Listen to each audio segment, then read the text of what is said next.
കൊല്ലം നെടുവത്തൂരിൽ കിണറ്റിൽ ചാടിയ യുവതിയെ രക്ഷിക്കുന്നതിനിടെ ഫയർഫോഴ്സ് സംഘം ഉൾപ്പെടെ 3 പേർ മരിച്ചു. കൊട്ടാരക്കര ഫയർ ആൻഡ് റെസ്ക്യൂ സംഘത്തിലെ ആറ്റിങ്ങൽ സ്വദേശി സോണിയസ് കുമാറും കിണറ്റിൽ ചാടിയ വെളിയം സ്വദേശിനി അർച്ചനയും അർച്ചനയുടെ ആൺ സുഹൃത്ത് തൃശൂർ സ്വദേശിയായ ശിവകൃഷ്ണനുമാണ് മരിച്ചത്.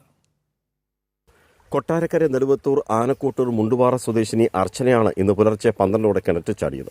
ഒപ്പമുണ്ടായിരുന്ന ആൺ സുഹൃത്ത് ശിവകൃഷ്ണൻ ഫയർഫോഴ്സിനെ അറിയിച്ചു. ഫയർഫോഴ്സ് കയർ കെട്ടിയിറങ്ങി രക്ഷാപ്രവർത്തനം നടത്തുന്നതിനിടെ ടോർച്ച് അടിച്ചുകൊണ്ടിരുന്ന ശിവകൃഷ്ണൻ കിണറിന്റെ കൈവരി തകർന്ന് കിണറിലേക്ക് വീണു. പാറയും മറ്റു കല്ലുകളും തലയിൽ വീണതിനെ തുടർന്ന് ഗുരുതരമായി പരിക്കേറ്റ ഫയർഫോഴ്സ് സംഘം സോണിയസ് കുമാറിനെ ആശുപത്രിയിൽ എത്തിച്ചെങ്കിലും ജീവൻ രക്ഷിക്കാനായില്ല.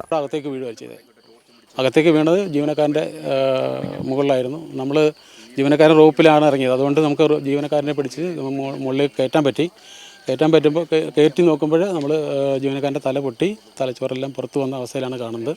ആൾ സംസാരിക്കുന്നുണ്ടായിരുന്നില്ല. നമ്മൾ പെട്ടെന്ന് തന്നെ ആംബുലൻസ് വരുത്തിച്ച് ജീവനക്കാരനെ കൊട്ടാരക്കര താലൂക്ക് ഹോസ്പിറ്റലിൽ കൊണ്ടെത്തിച്ചു. താലൂക്ക് ഹോസ്പിറ്റലിൽ എത്തിച്ചപ്പോൾ ഡോക്ടർ പരിശോധിച്ചിട്ട് ഏകദേശം ബ്രെയിൻ ഡെത്ത് സംഭവിച്ചതായിട്ട് റിപ്പോർട്ട് ചെയ്തിട്ടുണ്ടായിരുന്നു. അതേസമയം ശിവകൃഷ്ണൻ തന്റെ അമ്മയെ ക്രൂരമായി മർദ്ദിച്ചതിനെ തുടർന്നാണ് അമ്മ കിണറ്റിൽ ചാടിയതെന്ന് മകൾ പറഞ്ഞു. അർച്ചന, ശിവകൃഷ്ണൻ, സോണിയസ് കുമാർ എന്നിവരുടെ മൃതദേഹങ്ങൾ പോസ്റ്റ്മോർട്ടത്തിന് ശേഷം ബന്ധുക്കൾക്ക് വിട്ടുകൊടുക്കും. സോണിയസ് കുമാറിന്റെ മൃതശരീരം ഫയർഫോഴ്സിന്റെ ആംബുലൻസിലാവും ആറ്റിങ്ങലിലെ അദ്ദേഹത്തിന്റെ വസതിയിൽ എത്തിക്കുക. കൊട്ടാരക്കര, കുണ്ട്ര, കൊല്ലം ഫയർഫോഴ്സിലെ 3 യൂണിറ്റും സ്കൂബ ടീമും രക്ഷാപ്രവർത്തനത്തിൽ പങ്കെടുത്തു. 3 കുട്ടികളുടെ അമ്മയാണ് അർച്ചന.